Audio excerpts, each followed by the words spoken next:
Shalom warga kerajaan Allah di RGCC Malang. Kami sangat mengapresiasi dan berterima kasih kepada warga kerajaan Allah di RGCC yang sangat antusias untuk hadir beribadah bersama kami. Kami bersyukur Tuhan mempercayakan warga kerajaan Allah yang sudah hadir baik di ibadah raya maupun roki atau gereja anak.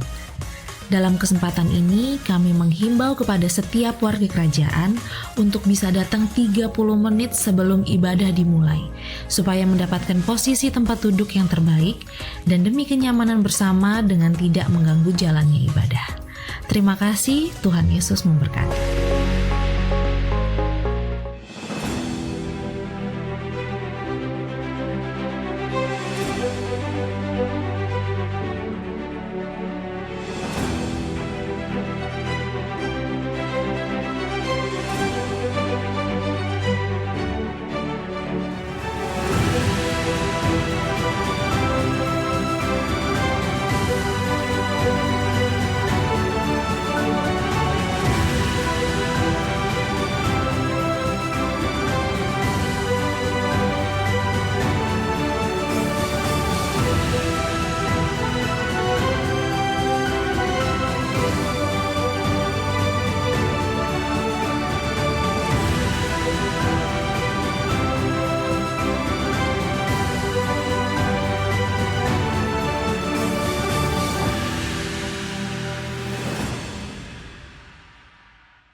Shalom warga kerajaan, saya kira tidak terlambat beberapa hari saya ucapkan Shana Tova. Selamat memasuki tahun baru Israel yang tahun 5785.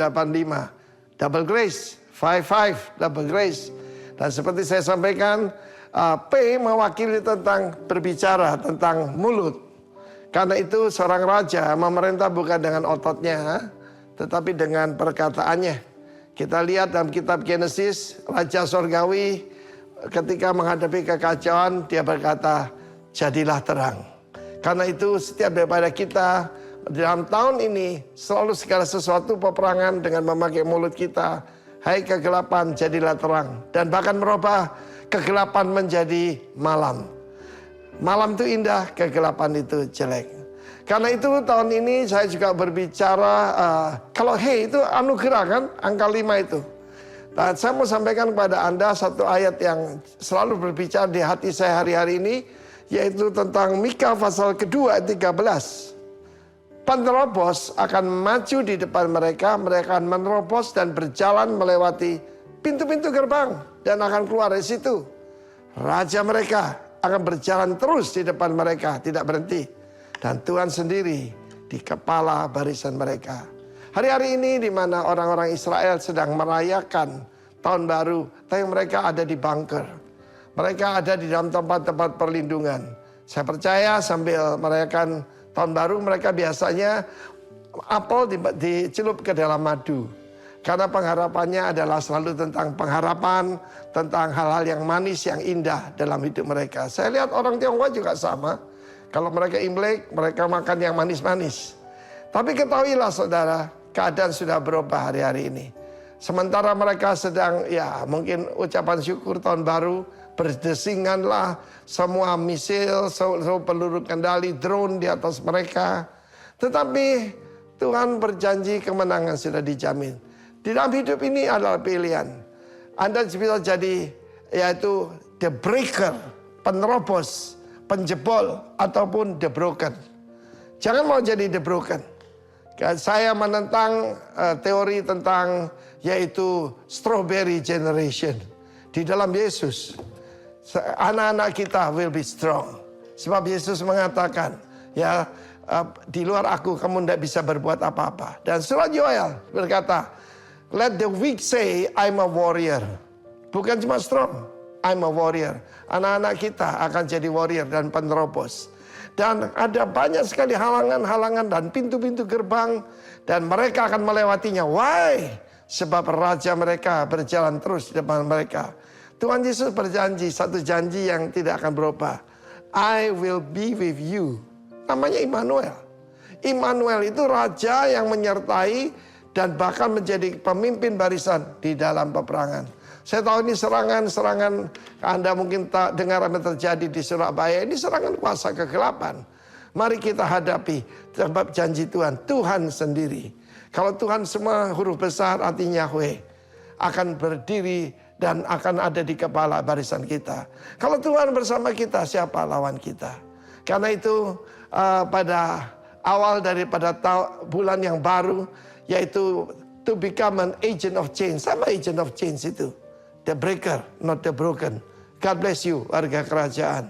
Amin. Amin. Shalom RCCC. Shalom. Oke. Puji nama Tuhan, kita boleh ada di tempat ini bersama-sama. Kita mau beribadah. Mungkin waktu kita datang ke sini, motivasi kita beda-beda ya untuk datang ke tempat ini gitu kan.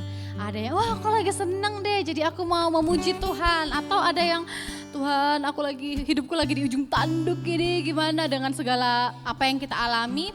Tapi biarlah hari ini kita berada di tempat ini, kita memuji Tuhan bukan karena apa yang kita alami.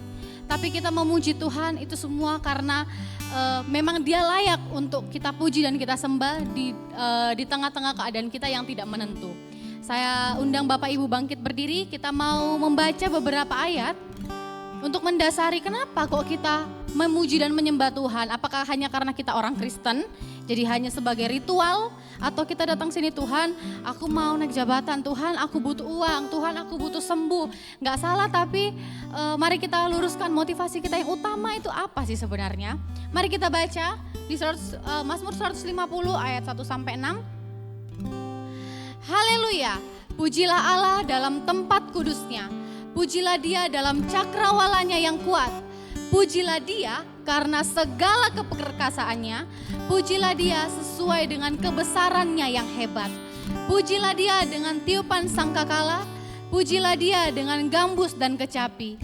Pujilah Dia dengan rebana dan tari-tarian. Pujilah Dia dengan permainan kecapi dan seruling. Pujilah Dia dengan ceracap yang berdenting. Pujilah Dia dengan ceracap yang berdentang. Biarlah segala yang bernafas memuji Tuhan. Haleluya. Jadi itulah dasar kita bahwa kita bernafas hari ini layak buat kita untuk memuji Dia. Karena darahnya yang terlebih dahulu melayakkan setiap kita. Dan biarlah pujian kita hari ini bukan kita untuk menyogok Tuhan atau terlihat baik di sekeliling kita. Tapi karena bentuk ucapan syukur kita atas kematian dan kebangkitan Kristus yang menyelamatkan kita. Mari kita sama-sama memuji Dia. Mari sama-sama kita meninggikan Dia, memuliakan Dia, merendahkan hati kita dan meninggikan Dia di tempat ini.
yang layak untuk kami tinggikan.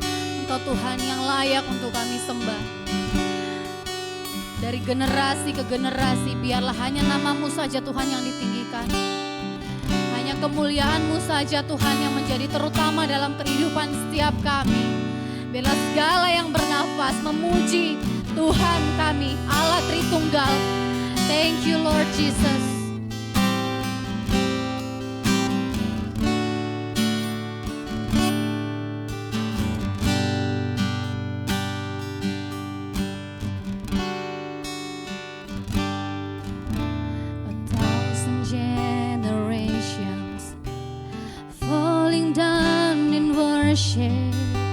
To sing the song of ages to the Lamb,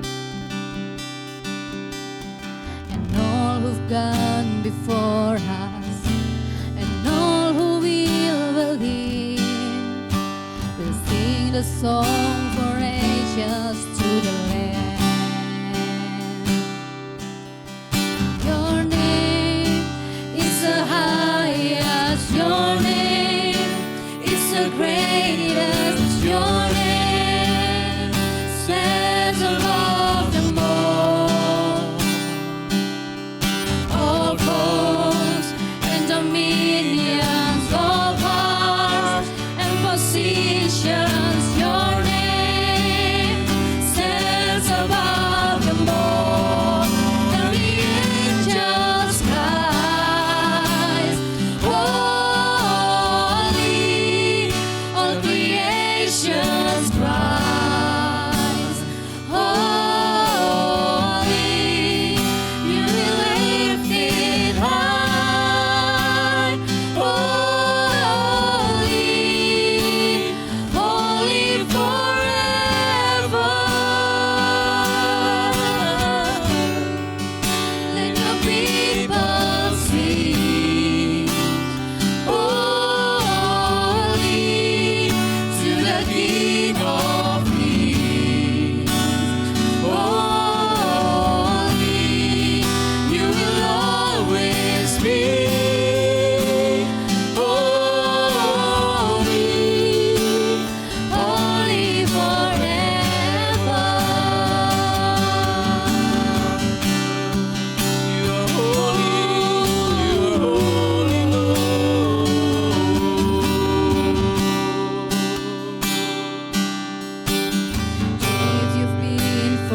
darah Yesus yang kudus itu yang menyucikan setiap kami. Betapa kami bersyukur Tuhan Yesus. Kami boleh memanggil Kau ya Aba, ya Bapa. Engkau Allah pencipta, Engkau Allah semesta alam. Boleh kami sembah, kami bersyukur Tuhan Yesus. Thank you Lord. Thank you Jesus.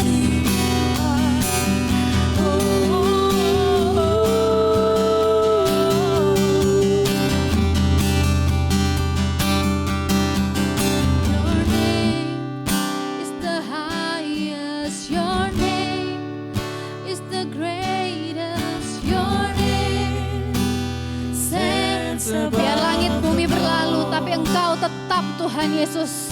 All thrones and dominion, all power and position. Your name stands above them all. Your name is the highest. Your name is the greatest. Your name stands above them all.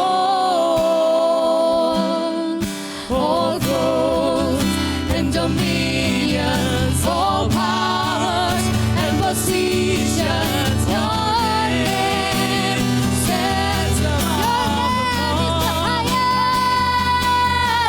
Your name is the highest. Your name is the greatest. Your name stands above them all.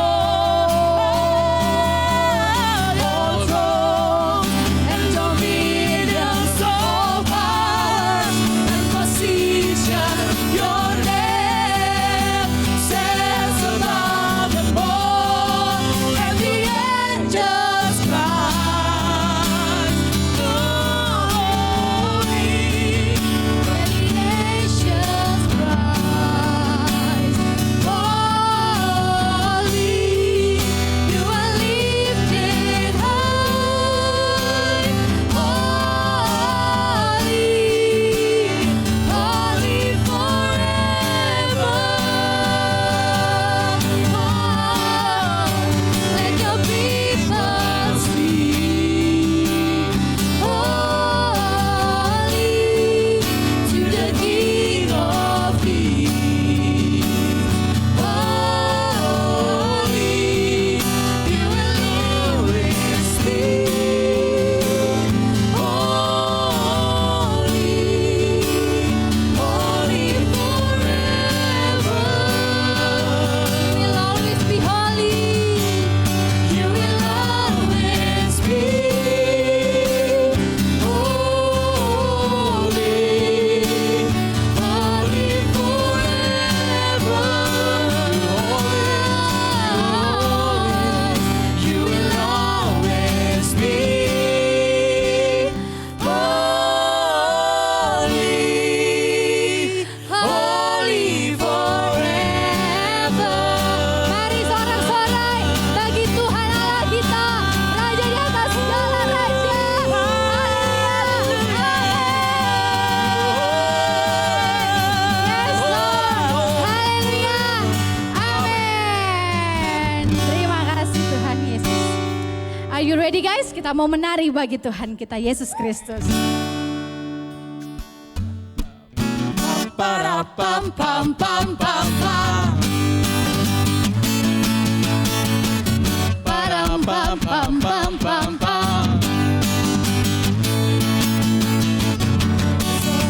Sorak-sorai muliakan namanya. Dia berperang ganti kita. RGCC tepuk tangan di atas kepala. Tepuk tangan, muliakan namanya, keselamatan jiwa kita. Oh, say. Satu-satunya penebus, kalahkan maut, bangkit dan hidup. Tuhan yang memberi kemenangan bersama kita, di dalam kita.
kita tahu Allah kita Allah yang tidak tertandingi, Dia Amen. perkasa, Dia luar biasa. Amen. Ready? Wuhuu. Sungguh tak tertandingi, tak ada yang setara denganmu. Hanya Yesus Tuhanlah yang terhebat, jauh melebihi dari penguasa di dunia. Sekali lagi. Sungguh tak tertandingi, tak ada yang setara denganmu. Hanya Yesus Tuhanlah yang terhebat, jauh melebihi dari penguasa di dunia. Kerajaanmu kekal.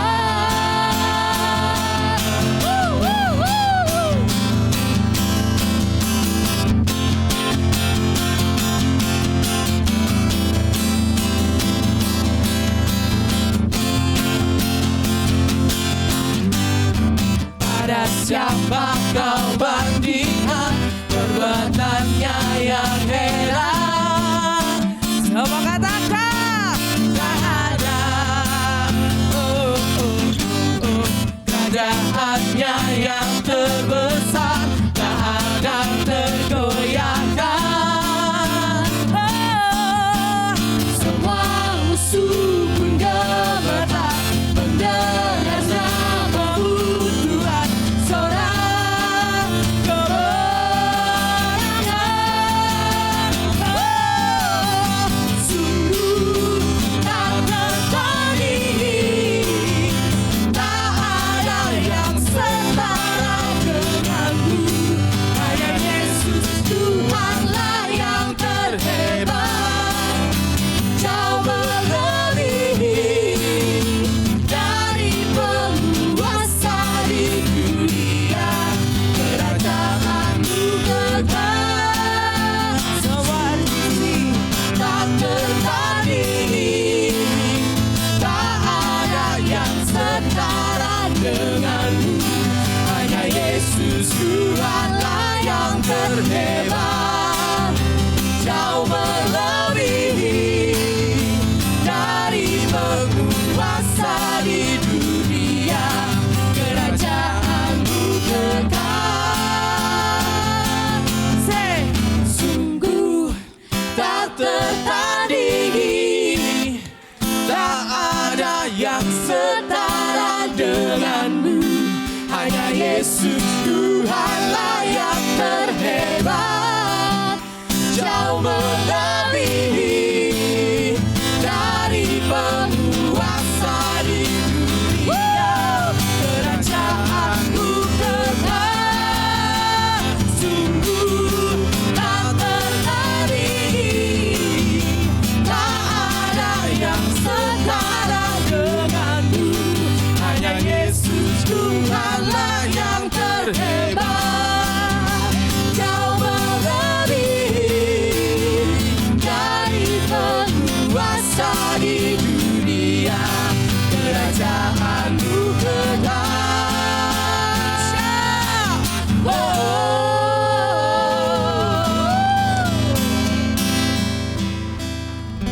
Tetap bangkit berdiri karena kita akan menerima perjamuan kudus.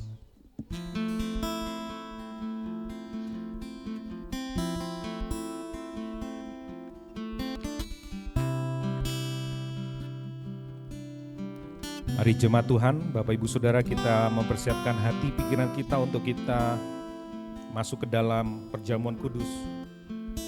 Adakah Bapak Ibu Saudara jemaat Tuhan yang seharusnya menerima perjamuan kudus tapi belum menerimanya? Bapak Ibu Saudara bisa mengangkat tangannya. Nanti para pelayan Tuhan bisa melayani Bapak Ibu Saudara. Perjamuan kudus ini diperuntukkan bagi orang-orang yang sudah mengambil keputusan untuk percaya kepada Tuhan Yesus, bertobat dan menjadi murid Yesus. Bapak Ibu Saudara bisa mengambil perjamuan kudus. Tapi bagi Bapak Ibu Saudara yang masih belum, Bapak Ibu Saudara jangan mengambil dulu perjamuan kudus. Mari kita sama-sama berdoa. Tuhan, kami mengucap syukur buat perjamuan kudus. sudah ada di teman kami. Tuhan memberkati apa yang sudah ada di tangan kami, tubuh dan darah-Mu dikuduskan. Di dalam nama Tuhan Yesus Kristus menjadi titik pertemuan kami, titik kontak kami dengan kerajaan-Mu, dengan Raja kami, Tuhan Yesus, dengan Allah Tritunggal. Terima kasih Tuhan, Tuhan memberkati perjamuan kudus ini sehingga waktu kami memakan dan meminumnya, kami benar-benar menjadi satu dengan Engkau. Terima kasih Bapa di surga, kami ucap syukur, kami berdoa. Amin. Bapak Ibu Saudara, saya akan membacakan firman Tuhan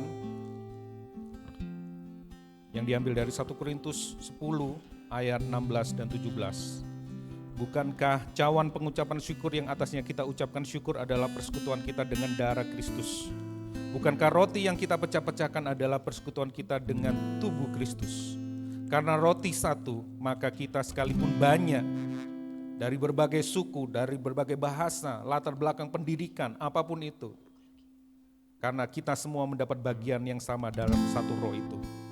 Dan biarlah perjamuan kudus ini menyatukan kita dengan Tuhan Allah Tritunggal, juga menyatukan kita satu dengan yang lainnya sebagai tubuh Kristus.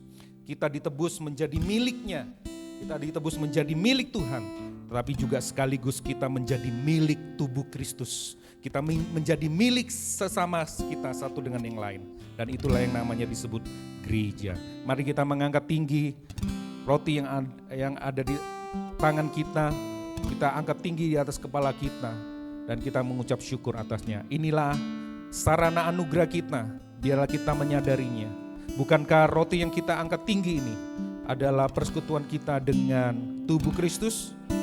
Makan dengan yakin dan percaya dengan iman di dalam nama Yesus.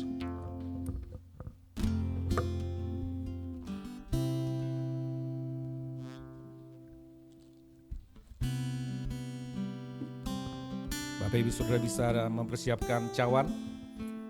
Dan kalau sudah Bapak Ibu Saudara bisa mengangkat cawan di tangan kanan kita dan kita mengucap syukur. Bukankah cawan yang kita angkat tinggi ini adalah cawan perjanjian baru, di mana darah Kristus telah menebus kita dari hukum dosa, dari kuasa dosa, bahkan dari keberadaan dosa nanti di langit bumi yang baru. Terima kasih Tuhan, kami ucap syukur dan kami percaya cawan yang kami angkat tinggi ini adalah sarana anugerah kami bertemu dengan Engkau, bersekutu dengan Engkau, satu dengan yang lain. Kami mengucap syukur. Dan bukankah cawan yang kita angkat tinggi ini adalah cawan perjanjian baru, minum dengan yakin dan percaya di dalam nama Tuhan Yesus.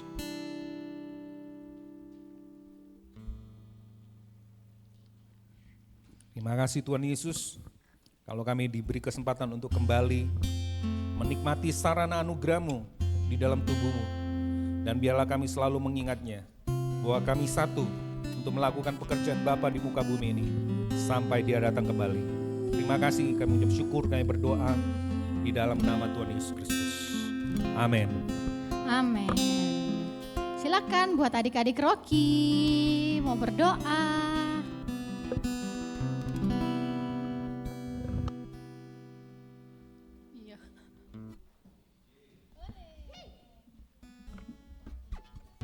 Mari, Rocky.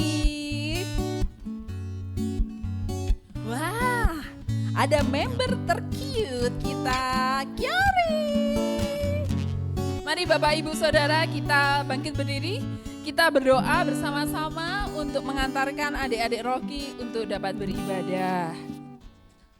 Bapak, kami sungguh mengucap syukur di dalam nama Tuhan Yesus. Kami berdoa anak-anak kami hadir di tempat ini Tuhan. Mereka akan belajar kebenaran firman-Mu. Biarkanlah hikmat pewahyuan dari Roh Kudus memampukan mereka untuk menangkap apa yang disampaikan firman Tuhan pada hari ini. Berdoa juga untuk kakak-kakak yang akan menyampaikan firman. Biarkanlah Engkau yang bekerja melalui bibir mulut mereka menyatakan perkataan berkat, perkataan kesembuhan, perkataan kelepasan, dan itu semuanya hanya untuk hormat kemuliaan bagi nama-Mu. Biarkanlah Roh Kudus Tuhan yang benar-benar menolong setiap mereka untuk dapat beribadah memuliakan nama Tuhan dengan baik. Dan kami percaya kuasa-Mu bekerja melalui anak-anak kami, melalui kakak-kakak yang juga menolong mereka, sehingga kebenaran Injil menjadi fondasi dalam kehidupan anak-anak kami. Di dalam nama Tuhan Yesus kami memberkati mereka dengan berkat pewahyuan yang berasal dari Roh Kudus. Haleluya. Amin.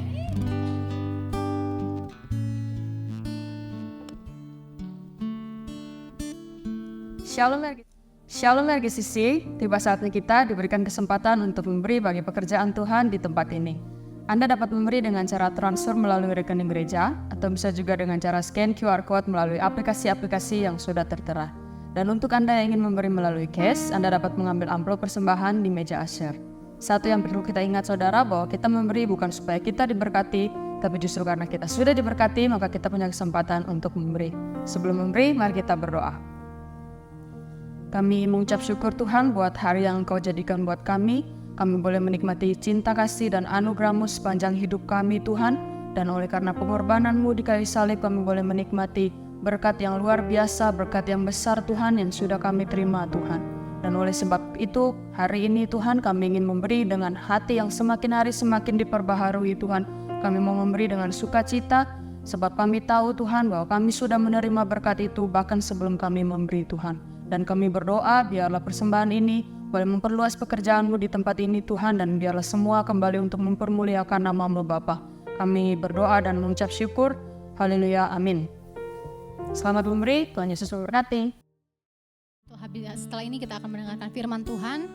Untuk itu mari kita sama-sama menyiapkan hati dan pikiran kita, biarlah hati dan pikiran kita seperti tanah yang subur untuk ditanami oleh benih firman Tuhan.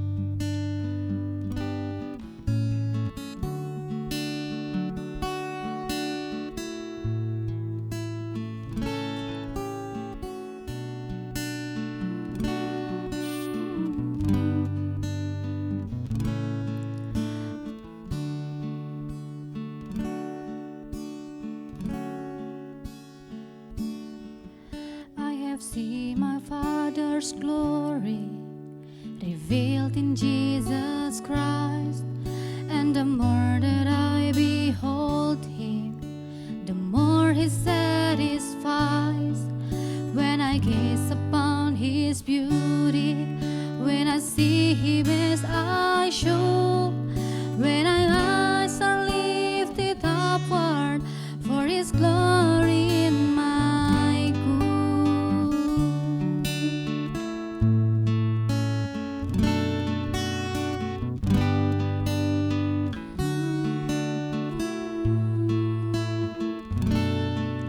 There is hope in every trial, for I can trust the Lord. He will turn my heart towards Him and help me bear in torn. So in faith I follow Jesus on the road ununderstood, for I know that He is working for His glory and my good.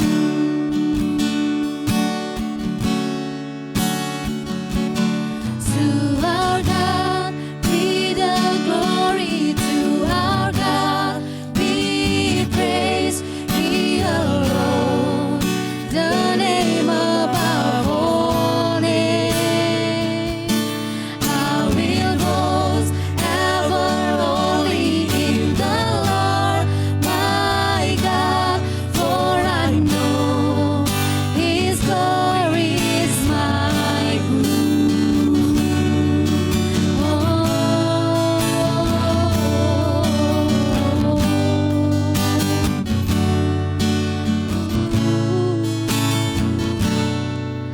See the open arms of Jesus upon the cross that day. What they understood as weakness deserves my every praise. For the charge that was against me, it was nailed into the wound. Yes, I know that He has set me for His glory and my good.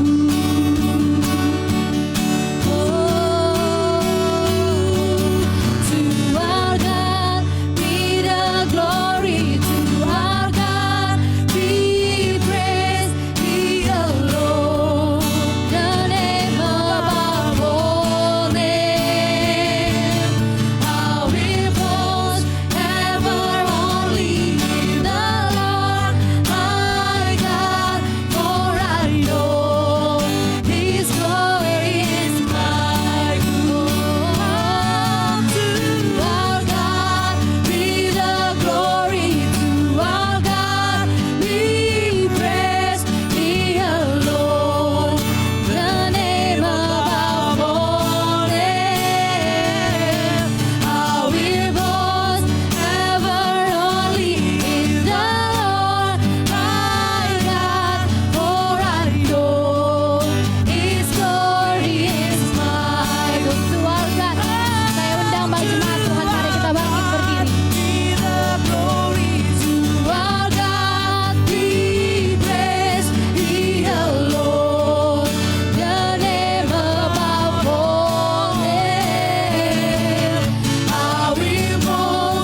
seek the only kingdom that far outweighs them all.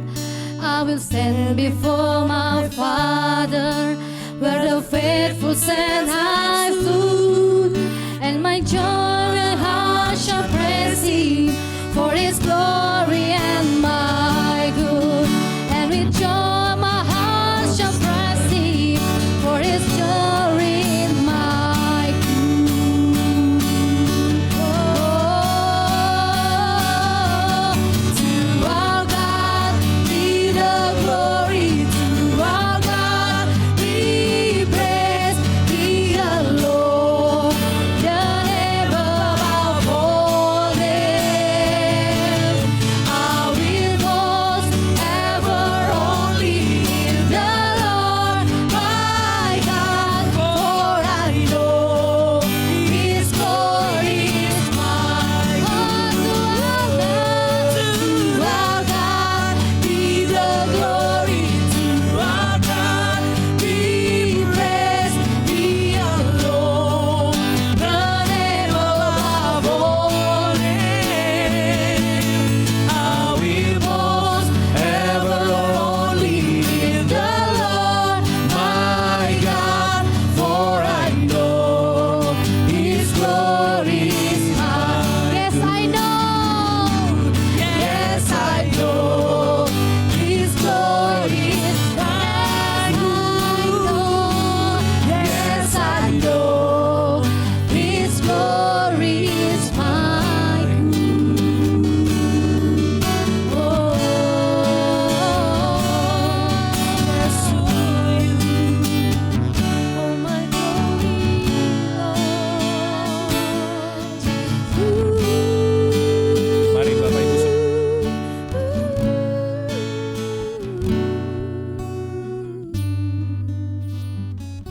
Mari gereja Tuhan, warga kerajaan Allah, mari kita ambil waktu sejenak untuk kita bertobat, kembali beriman, kembali bertobat. Mungkin selama 1 minggu ini kita mencari hal-hal di luar Tuhan untuk membuat kita bahagia, untuk membuat kita berarti, untuk membuat kita bermakna di depan manusia. Sehingga kita melupakan bahwa ada kemuliaan Allah yang jauh melebihi dari semua penampilan kita, dari semua produktivitas kita, dari semua performa kita, yaitu Kristus yang telah menang, yang telah mengampuni, yang telah menebus dosa kami. Ampuni kami Tuhan kalau kami menaruh identitas kami di luar Engkau. Kami menaruh identitas kami di pekerjaan, di karir kami, di keluarga kami, di suami kami, di istri kami, di anak-anak kami, di pelayanan kami bahkan. Ampuni kami jika kami melakukannya Tuhan. Dan biarlah hari ini tanah hati kami digemburkan kembali oleh Roh Kudus, disuburkan kembali oleh Roh Kudus. Ampuni kami kalau kami selama 1 minggu ini dunia memuridkan kami. Apa yang kami baca, apa yang kami dengar tanpa sadar mengalihkan hati kami, mengalihkan pandangan hati kami darimu kepada dunia ini, darimu kepada diri kami sendiri. Ampuni kami ya Tuhan. Dan biarlah hari ini kami mendengar berita anugerah-Mu, mendengar kasih karunia-Mu, dan kami bisa kembali menikmati kebebasan yang sejati di dalam Tuhan. Dan biarlah sementara firman-Mu disampaikan, kabar baik disampaikan, Injil kerajaan-Mu disampaikan, kami percaya Injil itu adalah kekuatan Allah yang menyelamatkan. Injil itulah yang sanggup mengubah hidup kami secara radikal dari dalam keluar Tuhan. Dari hati kami yang paling dalam, dari desire kami yang paling dalam, dirubah kembali untuk Engkau. Dan biar Roh Kudus mengurapi kami, hamba-Mu yang bukan siapa-siapa. Kami hanya melakukan yang menjadi perintah-Mu. Kami hanyalah hamba-hamba yang tidak berguna. Tapi kami melakukannya berdasarkan anugerah-Mu saja. Sampaikan isi hati kebenaran firman-Mu. Di dalam nama Bapa, Tuhan Yesus, dan Roh Kudus, ketiga yang esa, Allah Tritunggal yang kami hormati, yang kami tinggikan. Kami ucap syukur dan berdoa. Haleluya. Amin. Sebelum duduk Bapak Ibu Saudara bisa memberi salam kepada teman-teman kita, mungkin yang terlihat baru ya, ada yang baru, kelihatan baru ya kan. Ya, sambut mereka. dengan ucapan syukur. Ya, oke. Yes, lama ada yang lama enggak berjumpa ya. Oke. Silakan duduk Bapak Ibu Saudara. Nah, hari ini yes, sudah dinyalakan? Ya, hari ini kita akan kembali melanjutkan khotbah berseri Discipleship Series ya, yang saya ambil tetap dari Injil Markus. Beberapa kali saya mengambilnya dari Injil Markus, ada 2 kali ini, yang ketiga kali ya, Injil Markus. Ya, saya ambil tema hari ini adalah Jesus Christ True Family, keluarga sejati Tuhan Yesus. Nah, mari kita baca Bapak Ibu Saudara. Ya, Markus 3 ayat 20 sampai ayat yang ke-35, agak panjang sedikit tapi kita akan baca bersama-sama. Ya Bapak Ibu Saudara, sudah siap? Bapak Ibu Saudara yang merasa menjadi keluarganya Tuhan Yesus, baca yang kuning. Yang merasa ragu-ragu belum menjadi keluarganya Tuhan Yesus, baca yang putih. Oke? Ya, siap ya? Yang kuning dulu. Ayo, yang yakin keluarganya Tuhan Yesus. 1, 2, 3. Kemudian Yesus Maya. Bagus.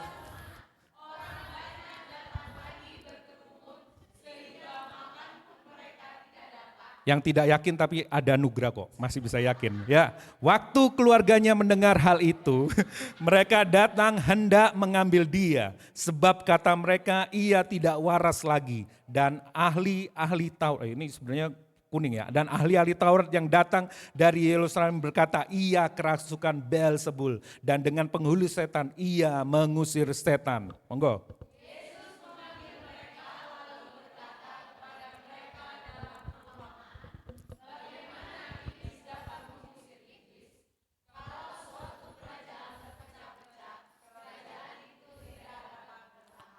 Dan jika suatu rumah tangga terpecah-pecah, rumah tangga itu tidak dapat bertahan. Lanjut.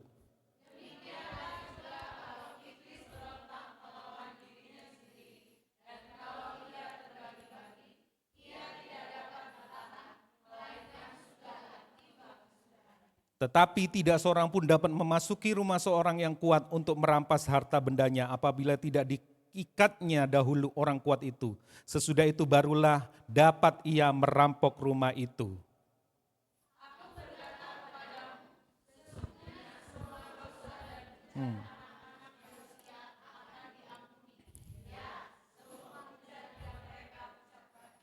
Tetapi apabila seorang menghujat Roh Kudus, ia tidak mendapat ampun selama-lamanya, melainkan bersalah karena berbuat dosa kekal.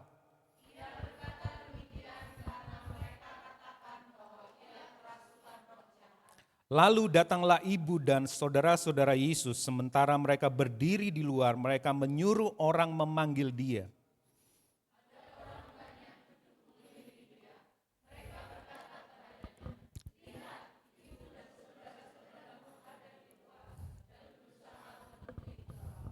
Jawab Yesus kepada mereka, siapa ibuku dan siapa saudara-saudaraku?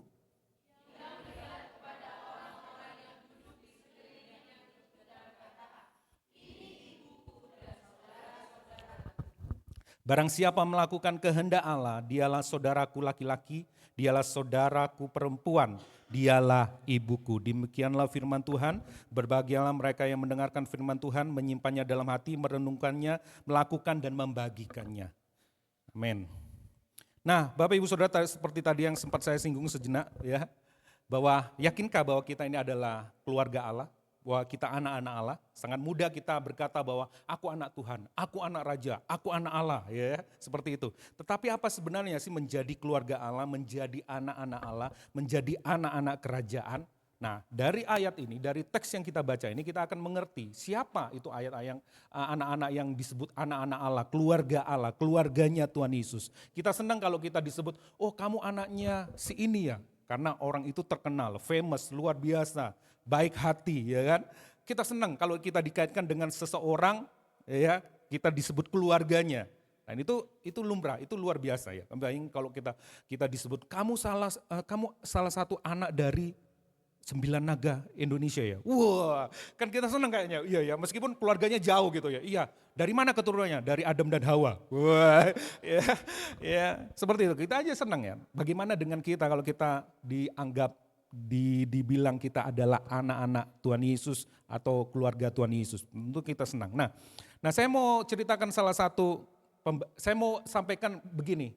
Pembacaan kita dari Injil Markus ini luar biasa. Markus punya ciri khas dalam penulisannya itu luar biasa. Jadi saya mau sampaikan ini bahwa supaya saudara tahu bahwa Alkitab saudara itu ditulis dengan pewahyuan Roh Kudus, karya yang luar biasa dan bukan sembarangan. Jadi ini ada nilai sastranya dan teknik yang dipakai oleh Markus itu adalah teknik sandwich namanya. Ya, kenapa saya mau jelaskan ini kepada Bapak Ibu Saudara? Ya supaya saya biar terlihat pintar dan saya sudah belajar. Berhala apa itu? Pengakuan. Iya, enggak. Supaya saudara tahu bahwa Alkitab saudara itu sangat luar biasa, ada banyak hal yang bisa dipelajari. Nah, mari kita lihat dulu. Nih sandwichnya kayak ini, makanya saya kasih hitam putih supaya saudara ngiler. Ini warnanya menggoda, saya kasih warna hitam putih jadinya. Supaya saudara tidak tergoda. Nah, susunan dari cerita yang baru kita baca itu seperti ini. Ya, latar belakangnya itu ketika Yesus kembali ke rumah dan itu disinyalir itu seperti yang pernah saya sampaikan itu adalah rumah Petrus. Ya, rumahnya Petrus, di situ ada mertuanya Petrus juga di situ ya. Yesus kembali dan orang banyak berbondong-bondong, jauh lebih banyak hari ini. Ya, hari itu lebih banyak. Kenapa? Karena mereka tidak sempat makan, gitu kan? Tadi ceritanya ya. Terus kemudian di bagian yang pertama, Yesus bertemu dengan keluarganya. Karena keluarganya mendapat laporan bahwa Yesus ini sudah menjadi viral, Yesus menjadi terkenal dan sampai nggak bisa makan, nggak sempat makan. Luar biasa orang berbondong-bondong mengejar Yesus. Lalu keluarganya itu punya pikiran yang lain. Wah gawat ini. Ini Yesus sudah berlebihan kayaknya ini ya. Lalu mereka ingin menjemput Yesus karena mereka menganggap Yesus itu crazy, gendeng, ya, gila, rodok miring. Wah ini kan parah ya saudara. Itu bagian yang pertama. Bagian yang kedua itu adalah kontroversi tentang Beelzebul ya. Nah, bagaimana Yesus itu dituduh menyembuhkan orang dengan menggunakan kuasa-kuasa kegelapan. Bukan cuma sekedar menggunakan kuasa kegelapan yang namanya Beelzebul, tapi juga kerasukan setan. Coba bayangin, double. Kamu itu kerasukan setan dan kamu menyembuhkan orang dengan kuasa iblis. Jadi ini orang-orang ahli Taurat menuduh Yesus dengan tuduhan yang seperti itu. Nah, namun Yesus akhirnya kita tahu tadi kita baca, Yesus menyanggahnya. Yesus bilang gak bisa, iblis gak bisa mengusir iblis. Ya, klarifikasi Yesus itu tentang sebenarnya aku datang ini justru untuk mengalahkan iblis. Ya, mengikat orang kuat itu. Nah terus Yesus memberikan peringatan tentang, ini yang menurut saya menarik buat kita semuanya. Peringatan tentang penghujatan terhadap Roh Kudus itu adalah dosa yang tidak bisa diampuni. Dan itu adalah dosa yang kekal. Dan bagian kedua dikembalikan lagi ke settingnya keluarga. Dan kali ini keluarga Yesus datang, Yesus lagi berkumpul dengan murid-muridnya, lalu keluarganya bisikin salah satu orang, tolong panggilin Yesus. Suruh dia keluar. Berarti mereka ada di luar, Yesus ada di dalam, mereka panggil Yesus keluar. Kami mau ajak mereka pulang. Ya, dan tanggapan Yesus sangat kontroversi. Ya, siapakah ibuku? Siapakah saudaraku? Mereka yang melakukan firman Tuhan itu adalah ayah dan ibuku. Ini adalah ayat-ayat yang sangat intens, yang sangat berat, ya, yang sangat-sangat luar biasa. Makanya gambarnya kayak bukan sandwich biasa tuh, sandwich isinya penuh banget gitu. Dan sangat kaya pelajaran yang luar biasa. Nah, maukah saudara memakannya pelan-pelan hari ini? Jangan makan atasnya aja, bagian tengahnya. Dan bagian tengah itu adalah justru yang paling penting. Ya, paling seru. Ya, bagian tengah adalah bagian yang paling seru. Tentang apa itu? Tentang dosa yang tidak bisa diampuni. Mungkin saudara pernah bertanya dalam hati saudara, ya, apakah aku sudah termasuk golongan orang-orang yang sudah menghujat Roh Kudus ya, sehingga aku tidak bisa diampuni lagi. Ada yang pernah berpikiran seperti itu? Dulu saya waktu kecil punya pikiran seperti itu saudara. Ya, ada ya. Nah hari ini saudara jangan keluar dulu sebelum saudara ngerti jawabannya apa. Betul ya? Ya. Nah saya buat saudara penasaran, jangan keluar dulu, jangan makan atasnya, jangan bagian bawahnya. Tengahnya ini jangan sampai ketinggalan, banyak isinya di situ ya. Apakah dosa yang tidak dapat diampuni? Bagaimana kita tahu kita telah melakukan dosa yang tidak bisa diampuni ini? Wah, iya ya, aku merasa kok, aku kayaknya melakukan deh. Kayaknya aku nanti mati kekal ini, tidak diselamatkan ini kayaknya. Perhatikan baik-baik firman Tuhan hari ini. Nah sebelum kita masuk lebih dalam ke cerita pembacaan Alkitab kita. Saya mau sekali lagi mau kasih penggambaran kepada Bapak Ibu Saudara. Pertama, Yesus pada waktu itu menjadi sangat viral dan populer. Ya. Yesus menyembuhkan banyak penyakit, mengusir setan, dan itu telah menyebar bukan dari mulut ke mulut, tapi dari telinga ke telinga. Itu katanya koalek. Kan mungkin dari mulut ke mulut, kan dari telinga ke telinga. Kamu tahu enggak? Ya? Betul kan? Jengkelin gak sih? Ya, benar, dari telinga ke telinga. Itu siapa yang bikin mulut? Mulut ke telinga ya? Jijiin. Yesus pada waktu itu sangat populer. Dan orang rela dari berbagai daerah meskipun jaraknya jauh, menghabiskan waktu, menghabiskan biaya untuk datang bertemu dengan Yesus. Hanya ingin tahu, katanya aku dengar ada satu orang yang bisa menyembuhkan penyakit apapun, mengusir setan, dan itu luar biasa. Ya, mereka ingin datang, orang seperti apakah Tuhan Yesus itu? Mereka ingin tahu. Ya, mereka bukan cuma sekedar ingin melihat mujizatnya, mereka ingin melihat Tuhan Yesus, mereka ingin melihat kuasa Tuhan Yesus, tapi juga mereka ingin mendengar klaim-klaim Tuhan Yesus yang sudah disampaikan. Siapa nih yang berani nyampaikan bahwa dia itu ada anak manusia yang mengampuni dosa? Itu kan kemarin ya, pasal-pasal kemarin. Orang lumpuh diampuni, ya. Aku anak manusia sanggup mengampuni dosa. Terus habis itu apa lagi? Dia sahabat orang berdosa. Kalau saudara baca pasal sebelumnya, Yesus memilih Lewi pemungut cukai. Lalu dikritik, wah kok orang makan sama orang berdosa. Bukan orang sakit yang membutuhkan tabib, tapi orang berdosa.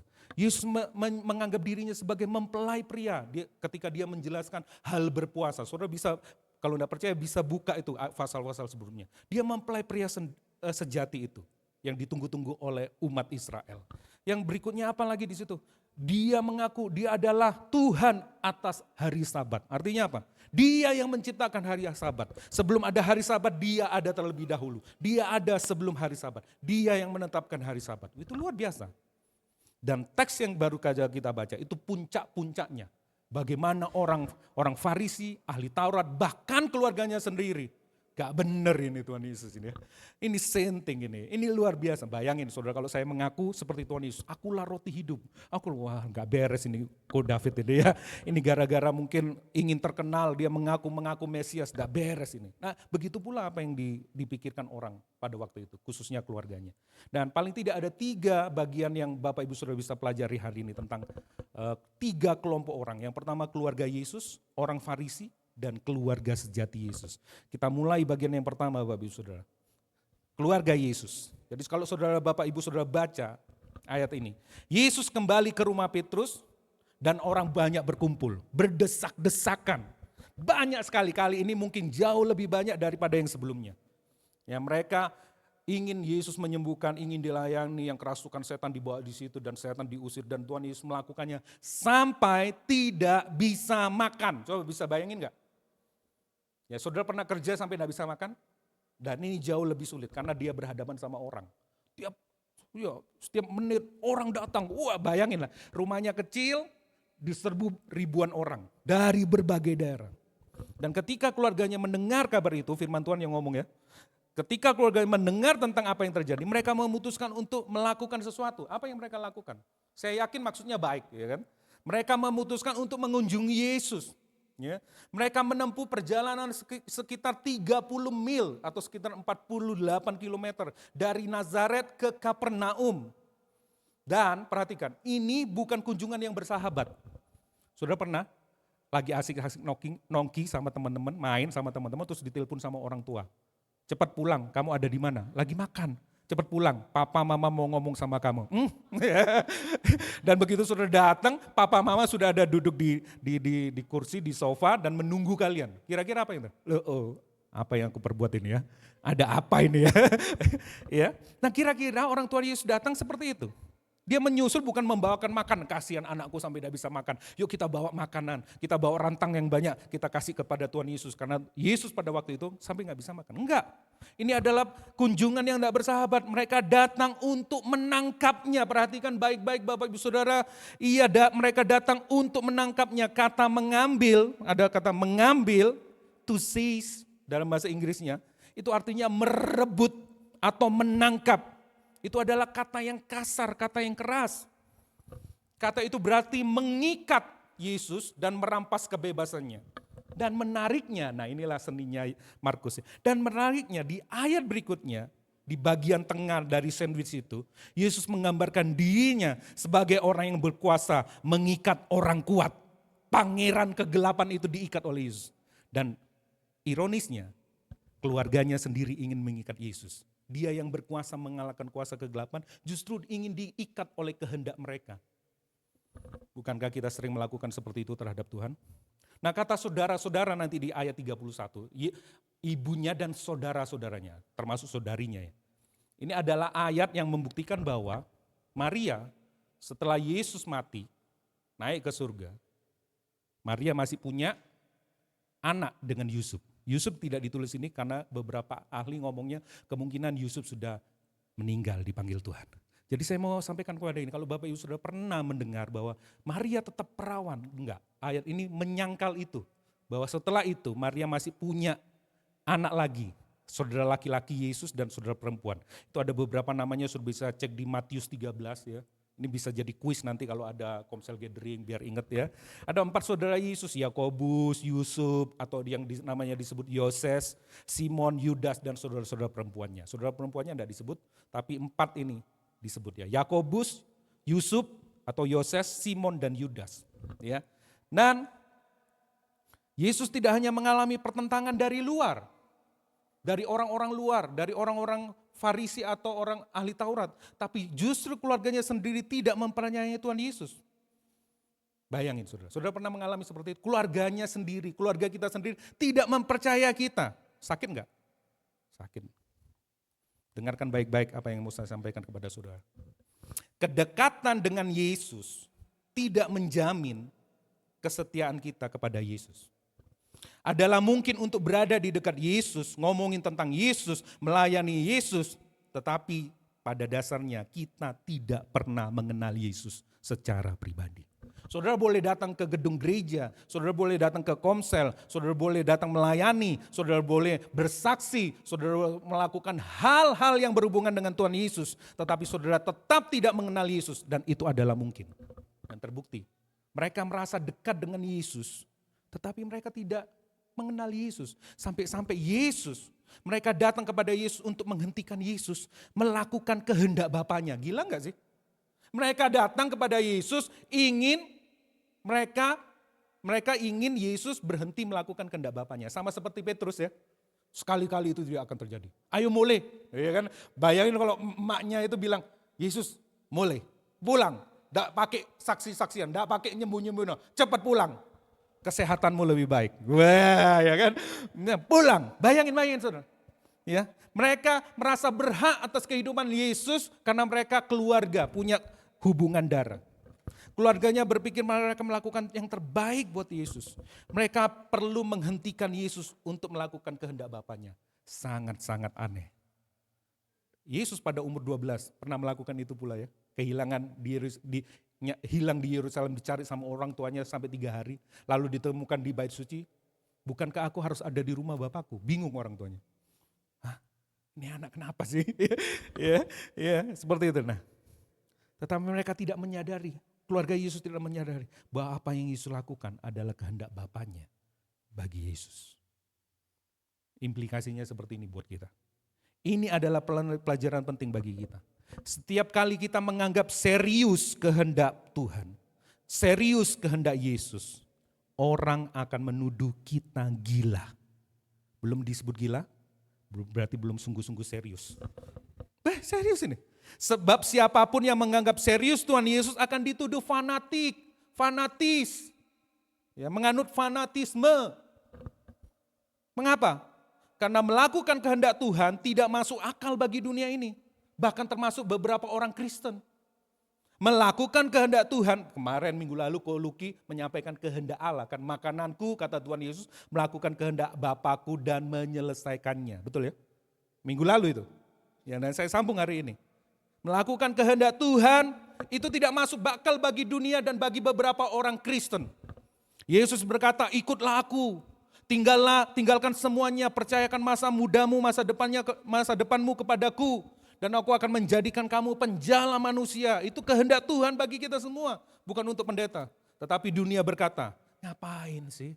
pakai pelayan-pelayan. Jadi orang Kristen yang baik aja sudah cukup. Ngapainlah pakai pelayanan, jadi pemimpin, dilatih, jadi murid, memuridkan orang. Ngapain sih? Cukup aja jadi orang Kristen yang baik, tidak ganggu orang, cukup. Bagi dunia, bagi orang Kristen, beberapa orang Kristen, itu gila. Yesus berkata, seks hanya untuk suami istri. Tetapi dunia berkata, kamu gila. Zaman sekarang kok seks itu bagi suami istri. Seks itu adalah kebutuhan manusia. Dan kita berhak melakukannya sesuai dengan keinginan kita, kemauan kita. Untuk memuaskan hasrat kita, itu normal, baik. Berhubungan seks dengan siapapun yang kamu inginkan itu baik. Gak ada masalah, itu bukan dosa. Saudara dianggap apa? Gila. Hari ini masih perawan, gila kamu. Hari ini masih perjaka, gila kamu. Ya benar? Ya. Alkitab berkata hanya satu Injil. Ini ngomong kepada gereja.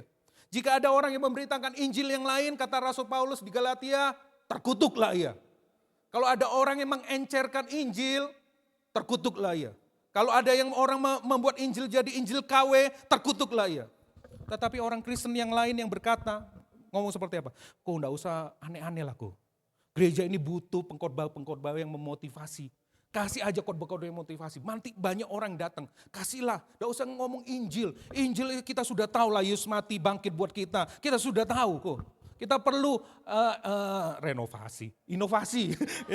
Kita perlu inovasi dalam berkhotbah. Kita ini di dunia nyata, kita perlu aplikasi kehidupan, step-step langkah-langkah supaya kita sukses, menjadi pribadi yang lebih baik. Kita tidak bisa mengharapkan orang datang ke gereja dan mengerti Injil yang sama seperti apa yang disampaikan oleh Paulus. Zaman sudah berubah kok. Kok gila kalau melakukan itu? Itu kurang lebih. Melakukan kehendak Tuhan sering dianggap gila oleh orang-orang di sekitar kita. Namun jika Yesus, lanjut, mengambil dia tadi tuh ya sampai lupa, saking luar biasanya pengurapan Roh Kudus. Allah, ya Allah, ya perhatikan baik-baik. Jika Yesus Kristus adalah seperti yang dikatakannya, dia penyembuh, dia pengampun, pemberi ampunan dosa, ya, dia itu juru selamat, dia mempelai pria, atau apa saja yang disebutkan Yesus. Maka hal yang waras, yang paling waras yang dapat kita lakukan adalah mengikutinya dan menaati perintah-perintahnya. Namun sebaliknya, kegilaan yang paling luar biasa adalah meninggalkannya demi mengikuti hal-hal yang lain. Saudara mau jadi waras atau mau jadi gila? Kalau benar apa yang diucapkan seluruh Injil dalam Alkitab, seluruh nubuatan nabi-nabi di zaman perjanjian lama, dan itu terbukti di dalam diri Tuhan Yesus. Salah satu hal yang paling waras yang bisa kita lakukan adalah mengikutinya dan menaatinya. Tetapi justru hal yang paling gila, yang paling gendeng, yang paling sinting yang bisa kita lakukan adalah meninggalkannya dan berpaling kepada hal-hal yang lain. Hal-hal lain selain komitmen kita, selain komitmen total kita kepada Yesus adalah sebuah kegilaan yang hakiki. Catat itu Bapak Ibu Saudara. Kekristenan membutuhkan lebih banyak orang yang bersedia menerima perkataan Yesus dan membuat dunia yang menyaksinya berkata, mereka sudah benar-benar gila. Yang seperti ini aku gak pernah lihat. Gitu ya, berapa waktu yang lalu. Mari kita berhenti sejenak, merefleksikan hati kita. Apakah kita merasa sangat dekat dengan Allah, kita GR, merasa sangat dekat dengan Allah. Karena hal-hal yang baik yang kita lakukan, pelayanan, nolong orang, aku sudah dekat sama Allah. Atau sebaliknya, banyak hal mujizat yang terjadi dalam hidupmu, Tuhan tolong, wah ini berartinya aku deket nih. Ya sampai fasilitas, aku menikmati fasilitas kerajaan, aku menikmati hal yang baik. Wah itu artinya aku deket. Tapi kalau yang apes terus itu kayaknya jauh orang itu, jauh di padang gurun, jauh di kutub utara dan sebagainya itu. Tapi aku ini kayaknya ditolong Tuhan, dikit-dikit berhasil. Wah aku kayaknya deket. Apakah saudara merasa dekat dengan Tuhan? Sampai akhirnya saudara merasa berhak mengatur Tuhan? Ketika rencana saudara tidak sesuai dengan apa yang saudara harapkan. Dan saudara mulai protes sama Tuhan. Loh kan aku sudah bikin kayak gini. Aku sudah bikin kayak gitu Tuhan. Karena saudara merasa dekat dengan Tuhan. Apakah kita benar-benar mempercayainya? Itu yang perlu kita masukkan ke dalam hati kita. Refleksikan ke hati kita. Yang kedua. Ahli Taurat. Para ahli Taurat tidak dapat menyangkal bahwa Yesus bukanlah orang biasa. Itu terbukti dari mujizat-mujizat yang bikin. Mereka kehabisan akal. Yang diomongin sesuai dengan apa yang dilakukan. Plus ada kuasa, ada mujizat. Wih, tidak bisa ngomong udah. Orang Farisi, orang ahli Taurat tidak bisa ngomong. Ada buktinya, bukan cuma ngomong tok. Dan para ahli Taurat mencoba menyangkal dengan cara yang berbeda. Menyangkal apa? Sumber kuasa otoritas Yesus. Mereka berkata Yesus menyembuhkan dengan kuasa Beelzebub. Itu penghinaan loh Bapak Ibu Saudara.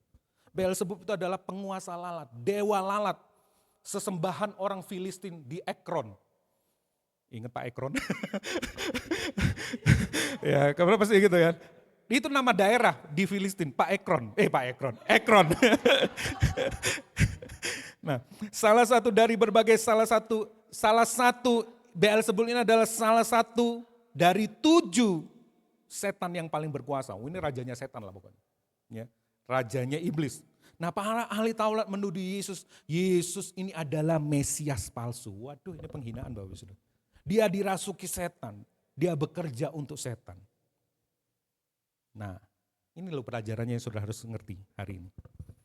Itulah sebabnya kenapa kemana-mana Yesus selalu memprioritaskan bukan melakukan mujizat. Tapi apa yang dilakukan Yesus? Mengajar tentang Injil Kerajaan Allah. Prioritas Yesus bukanlah untuk melakukan mujizat, tetapi untuk memberitakan Injil. Karena menyaksikan mujizat tidak menjamin seseorang itu berubah. Tidak menjamin iman orang itu bertumbuh. Tidak menjamin kepercayaannya menjadi benar. Camkan itu baik. Dan sekarang gereja sedang bermain-main dengan banyak mujizat. Saya percaya mujizat. Saya bukan cesasionis, saya kontinuanis. Yang berlangsung bahwa karunia roh, mujizat masih bisa berlangsung sampai sekarang. Tetapi itu bukan inti, bukan satu-satunya cara. Itu cuma menegaskan berita kabar baik itu sendiri. Dan kabar baik itu sendirilah yang harus mengubah hidup kita. Bukan mujizat, bukan hal-hal yang seperti itu yang dari luar itu yang mengubah hidup kita. Para ahli Taurat ini menyaksikan semua pekerjaan supernatural Yesus. Tetapi mereka tidak percaya. Apa pelajarannya? Apa implikasinya buat kita semuanya? Memiliki pengetahuan tentang Mesias. Itu orang Farisi, orang ahli Taurat ya. Tentang Mesias, tentang Yesus. Tidak menjamin mereka mempunyai hubungan yang benar dengan Yesus. Memiliki teologi yang banyak, pengetahuan yang banyak tentang Yesus, tentang gereja, tentang hal-hal rohani. Itu tidak membuat kita jauh lebih dekat dengan Tuhan. Kalau yang tadi keluarganya itu ngomongin tentang experience, pengalaman. Yesus, aku tahu kok cilian Yesus itu kayak opo. Dia sering main ke tetangga dia. Aku tahu kok, dia menganggap remeh. Dia serasa punya hubungan emosional. Kalau yang ahli Taurat ini otaknya dipakai. Ya kan? Mereka punya banyak pengetahuan ya. Dibutuhkan pekerjaan supranatural dari Roh Kudus, anugerah dari Roh Kudus untuk membuka mata mereka sehingga mereka mengetahui siapa Yesus yang sebenarnya. Mereka dibutakan meskipun ada bukti di depan mereka, mereka dibutuhkan. Kamu Mesias palsu. Apa yang dilakukan Yesus? Yesus memberikan klarifikasi. Yesus mengambil para ahli Taurat ini. Yesus menjelaskan keabsurditasan pikiran mereka yang tidak logis. Dari teori mereka berkata setan mengusir setan. Tapi Yesus berkata, bagaimana mungkin setan dapat mengusir setan? Jika suatu kerajaan terpecah, kerajaan itu tidak dapat bertahan.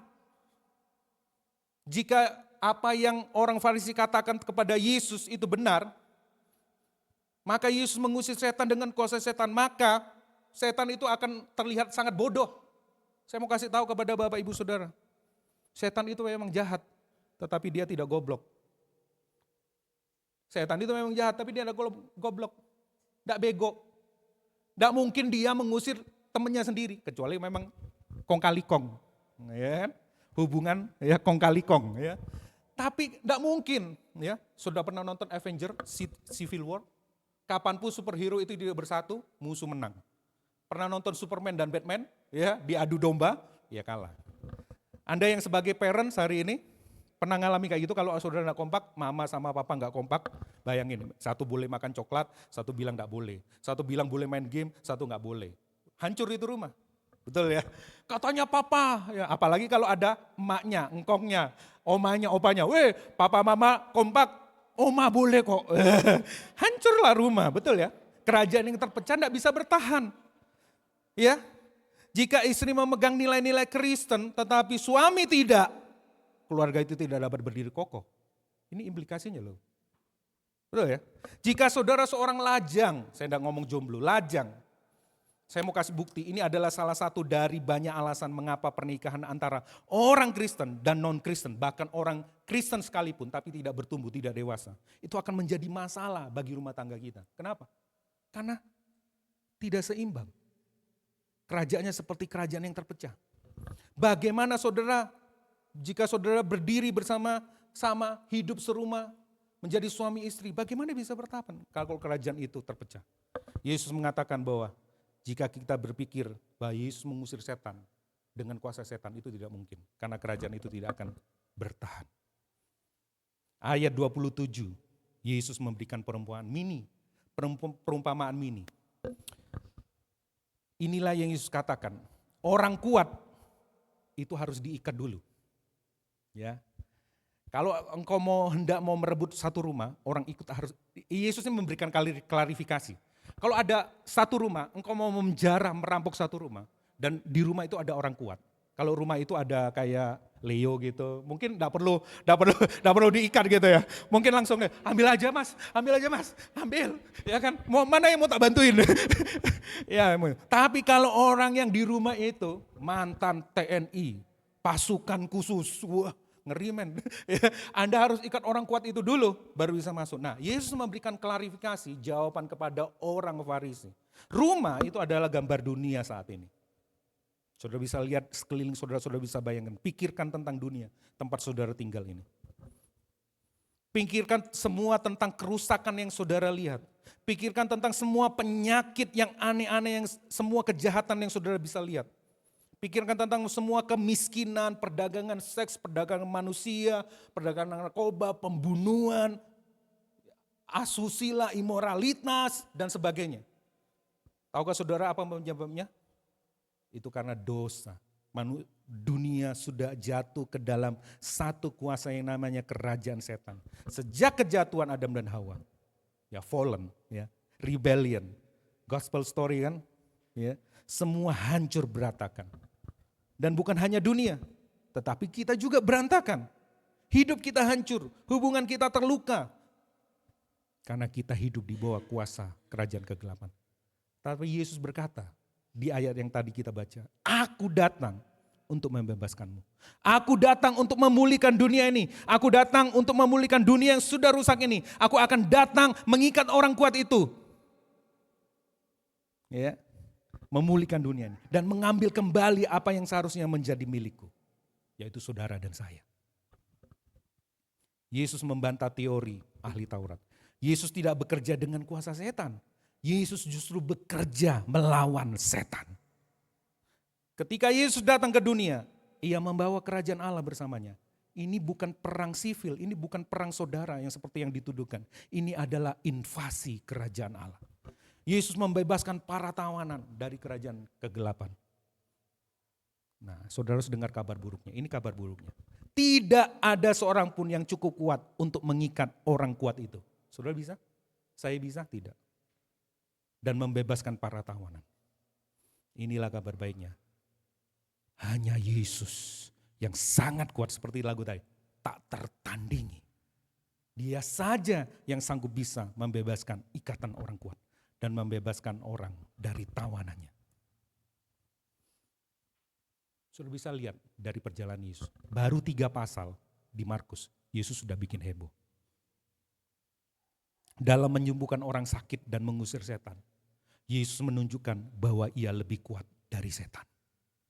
Sudah bisa lihat itu? Dalam mengampuni orang lumpuh, ia menunjukkan bahwa ia lebih kuat dari dosa. Dosamu sudah diampuni. Keren gak sih? Dalam menyentuh orang kusta, ia menunjukkan bahwa ia lebih kuat dari kenajisan dunia ini. Hebat Alkitab ini mencatatnya. Dengan memanggil orang Lewi, si pemungut cukai, Yesus hendak menunjukkan kepada kita bahwa ia lebih kuat daripada cinta uang atau mamon. Apapun kehancuran di dunia ini, Yesus lebih kuat, tidak tertandingi. Yesus adalah Raja yang kuat yang menjara musuhnya. Dan tidak ada satupun, tidak ada seorang pun yang dapat menghentikan. Bahkan keluarganya sendiri di bumi. Bahkan gerejanya tidak bisa. Bahkan musuhnya sekalipun tidak bisa. Mengapa ini merupakan kabar baik buat kita? Apa artinya buat kita? Saya mau kasih tahu kepada Bapak Ibu Saudara gereja Tuhan hari ini. Dosa apapun yang membuat kita terbelenggu, kita bisa mengalahkannya. Kita dapat melawan musuh kita dan menang, bukan karena kita, tetapi karena Kristus telah menang, telah mengikat orang kuat itu. Saudara tidak perlu berusaha karena usaha saudara seringkali gagal, betul ya? Saudara seringkali gagal, saudara seringkali tidak setia, saudara seringkali mbalelo, saudara seringkali melakukan hal-hal yang baik dengan motivasi yang salah, ada banyak kesalahan yang kita lakukan. Tapi dia, pandang dia yang dia sudah melakukannya, dia telah mengikat kerajaan kegelapan itu. Bukan kita yang melakukan, hanya Yesus yang dapat melakukannya. Saudara adalah orang-orang yang telah dibebaskan. Dan kita harus melakukannya dengan benar. Karena menurut saya seperti ini saudara. Yang sering terjadi sama kita itu adalah mencoba melawan dosa, kuasa dosa dengan usaha kita sendiri. Ini terbanyak. Ikut retreat berapa kali, ikut seminar berapa kali, ikut camp berapa kali, diolesi minyak berulang-ulang. Tidak tahu berapa liter minyak yang sudah sudah dapat gitu ya. Ya, minum perjamuan, pelayanan pelepasan berulang-ulang. Tapi ya tetap seperti itu. Why? Kenapa? Karena saudara melakukannya dengan cara yang berbeda, cara yang salah. Saya ambil ilustrasi ini dari Tim Keller, dari Opa Keller. Seorang anak laki-laki yang jatuh lututnya terluka. Bek. Biasanya anak kecil itu ada yang lebay. Ya kan? Padahal ya, tapi lebay, sangat emosional. Lalu papanya datang kepada anak ini. Nyo, bangkit, bangun. Anak laki kok nangis. Jadi pria sejati. Berhenti bersikap lemah. Pria sejati itu enggak menangis. Pria sejati itu kuat, berhenti menangis. Anak ini bisa langsung berhenti menangis. Oh gitu ya, oke, aku akan menahan emosiku dan aku berhenti, aku mau menjadi pria yang kuat. Bisa, kata-kata ini menjadi motivasi buat anak itu. Namun apa yang terjadi kemudian? Saudara tahu? Anak kecil itu tidak hanya berhenti bersikap emosional. Sekarang ia terbelenggu dengan berhala yang baru. Apa berhalanya? Apa berhalanya? Rasa takut terlihat lemah. Lalu ia tumbuh menjadi orang yang takut kalau terlihat lemah. Dan itu mendorong menjadi motivasi dalam kehidupannya. Jangan pernah terlihat lemah, kata papaku. Ia percaya bahwa kelemahan membuatnya tidak lagi menjadi pria sejati. Kita cuma hanya berubah dari berhala yang satu ke berhala yang lainnya. Pantesan kita tidak berubah. Kita mungkin sudah tidak kecanduan dengan pornografi. Dengan kita berhasil selama 2 tahun, 3 tahun, 5 tahun ini, 10 tahun terakhir ini aku berhasil. Aku tidak nonton pornografi. Sekarang aku jadi manusia baru. Dan begitu saudara lihat orang yang terikat, wah gitu aja kamu gak bisa. Saudara tahu? Saudara menyembah apa hari itu?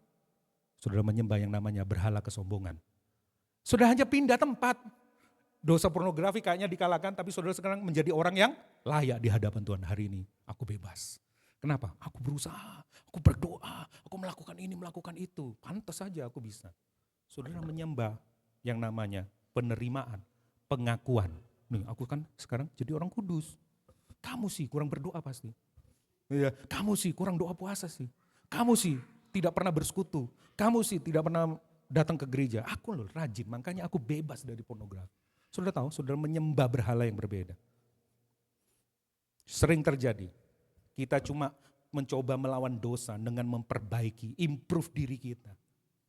Dan saya suka kasih tahu kepada saudara, itu tidak akan berhasil. Karena yang kita lakukan hanyalah berpindah dari satu berhala ke berhala hati lainnya. Itulah sebabnya satu-satunya cara untuk mengalahkan kuasa setan dan belenggu dosa dalam hidup kita. Bukanlah dengan berjuang lebih keras, tetapi melihat Yesus lebih jelas. Dan dari situ kita hidup, kita melakukan sesuatu. Yesus telah mengikat musuh kita dan membebaskan kita. Bukankah ini kabar baik buat saudara? Nah sekarang saya masuk ke bagian roti di bagian tengahnya itu yang saudara tunggu. Peringatan sangat keras dari Yesus tentang dosa yang tidak bisa diampuni. Saudara menunggu ini ya. Saudara bisa baca, saya tidak usah bacakan ulang. Apakah dosa yang tidak dapat diampuni? Kalau ada pertanyaan seperti itu, apa jawabannya? Beberapa orang, sebagian besar pasti menjawab pembunuhan, perzinahan. Kenapa? Karena konsekuensi yang diakibatkan dua dosa ini sangat besar. Bukan cuma kepada dirinya sendiri, kepada orang lain. Dan ini pengaruhnya besar. Keluarga kita, kerabat kita, komunitas kita, gereja kita. Coba bayangin kalau satu hamba Tuhan terkenal, jatuh dalam dosa perzinahan. Langsung hancur semuanya kan? Dan ini dosa kayaknya dosa besar dan tidak bisa diampuni. Kayaknya seperti ini. Tapi mari saudara lihat kitab suci. Daud itu melakukan keduanya. Dia berzina sekaligus membunuh. Tetapi waktu dia datang kepada Tuhan, diampuni enggak? Diampuni. Bagaimana kalau dosa menghujat Tuhan? Menghujat Tuhan, menghujat Yesus. Saudara lihat orang-orang Romawi yang menghujat Yesus waktu Yesus disalib, diampuni enggak? Yesus ngomong apa? Ya, ampuni Bapa, karena mereka tidak tahu apa yang mereka lakukan. Kalau saudara baca ayat ini, tadi ngomong apa? Yesus berkata semua dosa akan diampuni. Tidak ada dosa yang tidak bisa diampuni. Mari kita bersuka cita. Tidak peduli dosa apa yang telah kita lakukan, tidak peduli kerusakan apa yang telah kita sebabkan, tidak peduli berapa banyak kehidupan yang telah kita hancurkan. Ada pengampunan bagi kita kalau kita mau bertobat dan percaya kepada Injilnya. Tidak ada dosa yang terlalu berat bagi Yesus untuk diampuni. Apapun dosa saudara. Bahkan penghujatan terhadap Tuhan dan Yesus sendiri. Tetapi ada satu dosa yang dikasih peringatan kepada kita semua. Dosa yang tidak pernah diampuni dan tidak bakal diampuni. Dan itu adalah dosa kekal. Yesus sebut itu sebagai dosa penghujatan terhadap Roh Kudus. Apa artinya? Saya kasih arti dari John Piper. Definisi dari John Piper. Dosa yang tidak dapat diampuni yaitu menghujat Roh Kudus. Adalah suatu tindakan perlawanan yang meremehkan Roh Kudus dengan sangat menyedihkan, dengan sangat brutal. Sehingga dia, Roh Kudus, menarik diri selamanya dengan kuasanya yang menginsafkan. Sehingga kita tidak akan pernah dapat bertobat dan diampuni. Nah, saudara tahu, kenapa saudara bertobat? Kenapa saudara bisa kenal Yesus? Kenapa saudara bisa jadi percaya Yesus? Itu karya Roh Kudus. Yang memberikan anugerah melahirbarukan kita, mengubah hati kita, betul ya? Nah bayangin kalau saudara menolak Roh Kudus secara sistematif, masif, dan apa lagi? Ya gitu kan ya, bahasa politik ya. Ya, agresif ya. Dan saudara sadar, saudara menolak terus. Bagaimana bisa bertobat? Wong Roh Kudus ini adalah sarana yang di dalamnya membuat kita bisa bertobat, membuat kita bisa insaf. Kamu tolak, ya bakalan enggak bertobat. Karena kamu menolak satu pribadi yang membuat kamu berpaling kepada Tuhan. Jika kita menolak pekerjaan Roh Kudus, maka tidak ada pengampunan bagi kita. Mengapa? Karena kita menolak sarana yang dengannya pertobatan datang. Roh Kudus adalah agen pertobatan itu. Pekerjaan Roh Kudus yang melembutkan hati kita. Jadi, jika kita menolak Roh Kudus, kita menolak apa yang Roh Kudus tunjukkan kepada kita untuk kita bertobat. Kita menolak bahwa kita membutuhkan Yesus sebagai juru selamat untuk mengampuni dosa-dosa kita. Kita menolak pengampunan yang Yesus tawarkan kepada kita. Dan karena itu tidak ada pengampunan dosa buat kita. Itu adalah dosa kekal. Itu adalah dosa yang tidak bisa diampuni. Bagaimana saudara? Kalau saudara sedang mendengar suaranya, jangan keraskan hatimu hari ini. Berikut pertanyaannya lain. Tahukah saudara siapa yang paling mungkin melakukan dosa yang tidak dapat diampuni? Bukan orang-orang pezina, pemungut cukai, penjahat-penjahat. Siapa? Yesus berbicara ini dalam konteks apa? Kepada siapa? Ahli Taurat. Dosa ini kemungkinan besar dilakukan bukan oleh orang-orang berdosa di luar sana. Perhatikan baik-baik. Tetapi oleh orang-orang religius macam saudara dan saya. Wow. Perhatikan konteksnya tadi kan. Mengapa? Karena para ahli Taurat telah menyaksikan pekerjaan ajaib Yesus. Mereka telah menyaksikan tentang penggenapan janji kitab suci. Namun mereka dengan terang-terang menolak untuk percaya kepada Yesus. Bahkan mereka menghina, engkau adalah nabi palsu, engkau Beelzebul.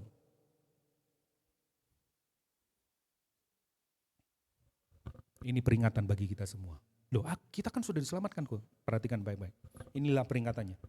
Jika saudara dan saya tidak bertobat dan menaruh kembali iman saudara kepada Yesus, akan tiba saatnya hati saudara akan menjadi keras sehingga saudara tidak ingin berhubungan lagi yang namanya Yesus. Gak Yesus-Yesusan, gak gereja-gerejaan. Keras. Enggak. Dan jika saat itu tiba, mustahil bagi saudara untuk diampuni.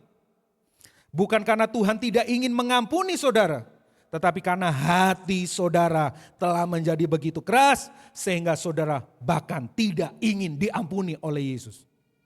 Itu dosa yang tidak bisa diampuni. Itu dosa menghujat Roh Kudus. Renungkan baik-baik. Ini bukan untuk orang yang di luar sana yang mabuk-mabukan. Ya, ini ada teman-teman kita ya dari Rock Jogja dan dari GBI Jogja datang ke sini untuk program pemerintah untuk penanganan narkoba. Bukan orang-orang yang terkena narkoba, bukan. Tapi justru orang-orang yang mengaku Kristen. Perhatikan baik-baik peringatan Tuhan. Jangan keraskan hati. Apakah seringkali kita merasa sudah tahu segalanya tentang Tuhan? Sehingga kita bersikap acuh terhadap teguran dosa? Apakah kita masih seringkali mengendalikan kekuatan sendiri dalam perjuangan melawan dosa? Coba renungkan baik-baik.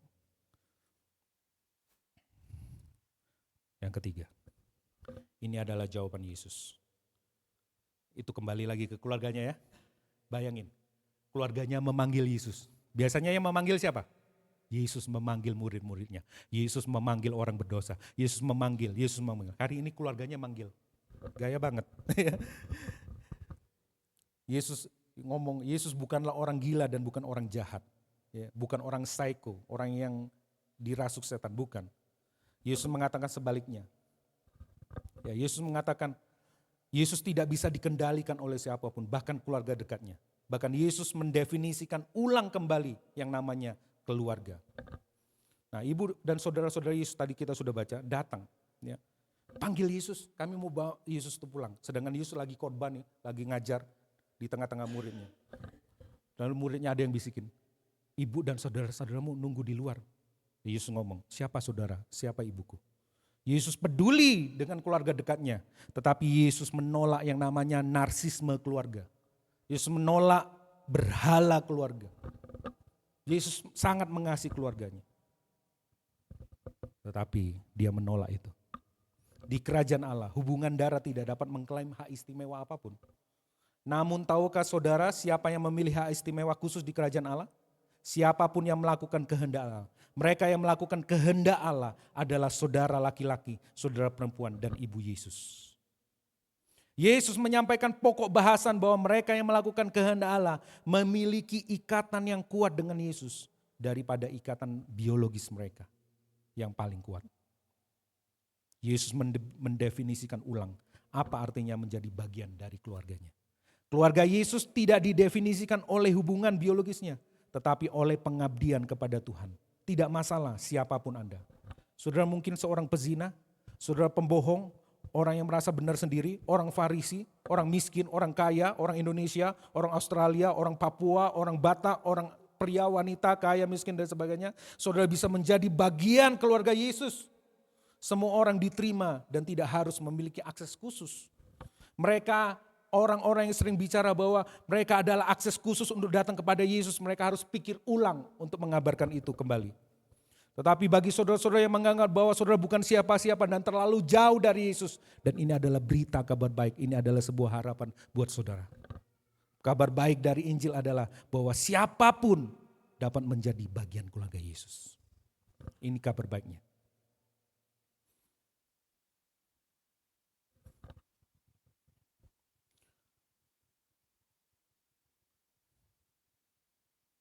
Mari kita bersama-sama merenungkan kembali, Bapak Ibu Saudara.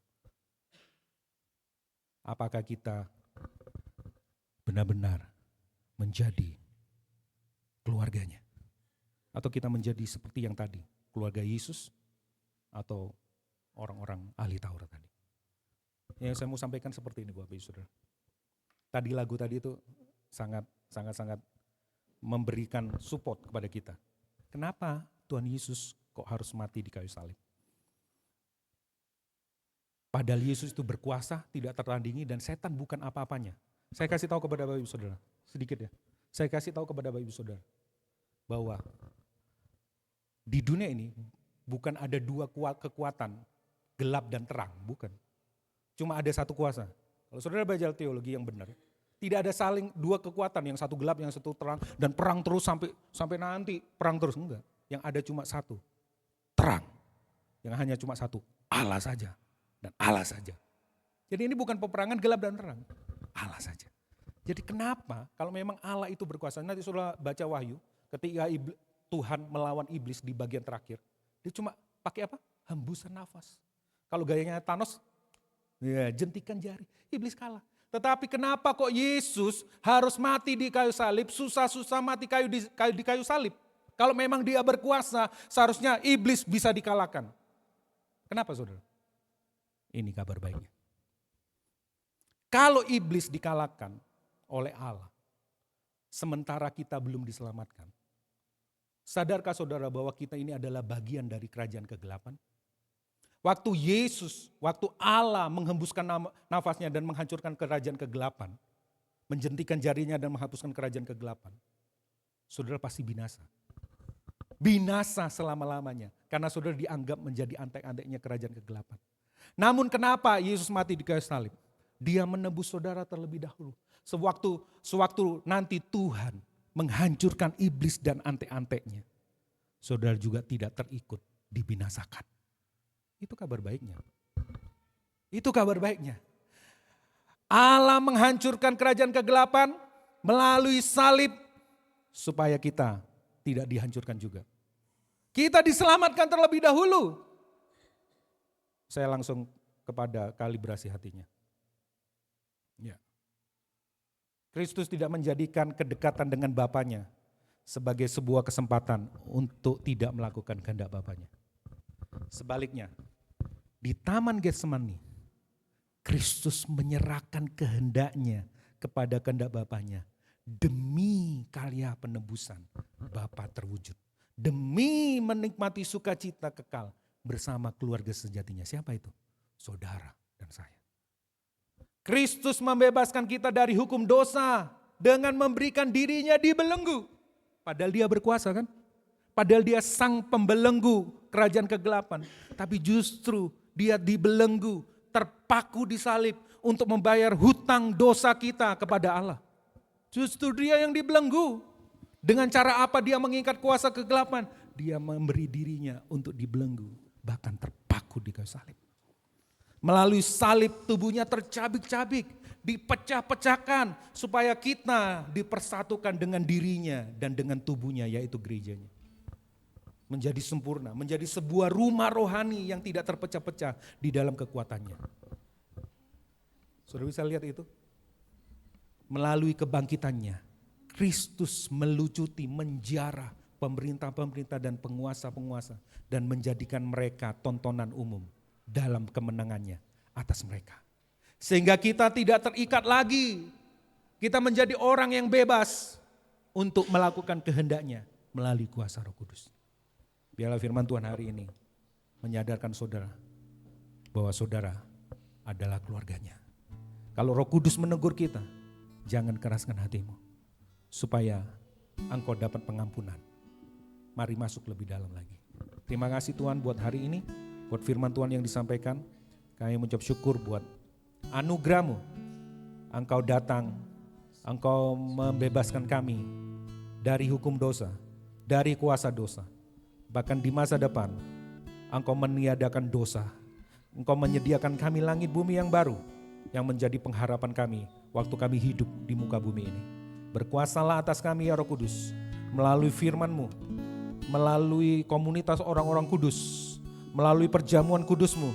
Biarlah kami selalu diingatkan, biarlah kami selalu melihat bahwa di kayu salib kuasa kegelapan itu, raja kegelapan itu sudah dilucuti, sudah dijarah habis-habisan, dan kami menjadi orang-orang yang bebas, bukan dengan kekuatan kami sendiri, tetapi dengan kekuatan-Mu, ya Allah Tritunggal, Bapa, Tuhan Yesus dan Roh Kudus.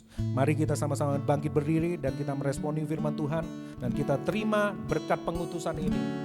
Terima kasih Tuhan, kami ucap syukur. Angkat tangan Bapak Ibu Saudara gereja Tuhan dan terimalah berkat pengutusan ini. Dan biarlah engkau mendengar, bukan menjadi pendengar firman Tuhan saja, tetapi menjadi pelaku-pelaku firman Tuhan.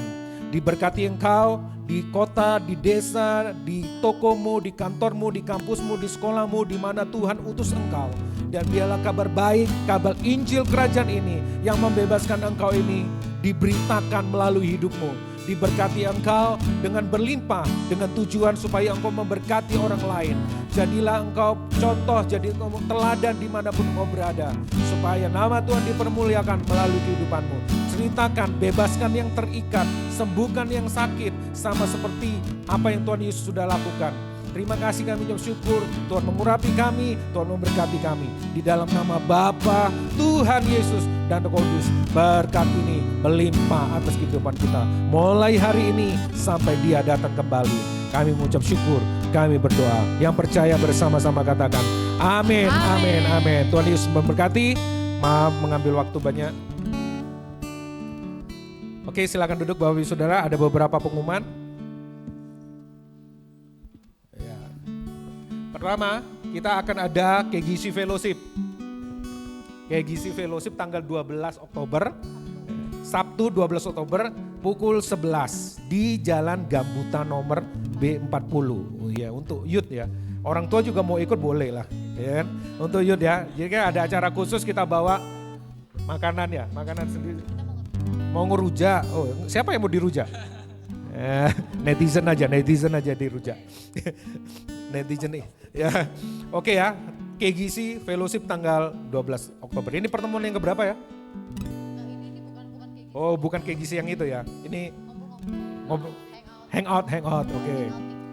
Bergantungan. Hangout. Bergelantungan. Bergantungan di luar. Lanjut. Ya, kita akan ada Natal tanggal 8 Desember yang akan dilayani Undivided ya. Tanggal 8. Nah, bagi Bapak Ibu Saudara gereja Tuhan yang ingin terlibat di dalamnya, Bapak Ibu Saudara bisa mensupport kita juga dalam keuangan. Nah, Bapak Ibu Saudara kalau di luar itu ada makanan-makanan yang biasanya dijual oleh Ibu Tina dan beberapa teman-teman yang lain. Saudara bisa membelinya. Dan tapi kali ini itu juga dipakai untuk dana Natal juga. Jadi harganya naik sedikit, apa tidak apa-apa untuk memberkati. Saudara Bapak Ibu sudah bisa membelinya, itu salah satu bagian dari kita untuk bisa kita mensupport Natal ya. Jangan lupa tanggal 8 Desember 2024 jam 5 sore di tempat ini, bukan pagi ya.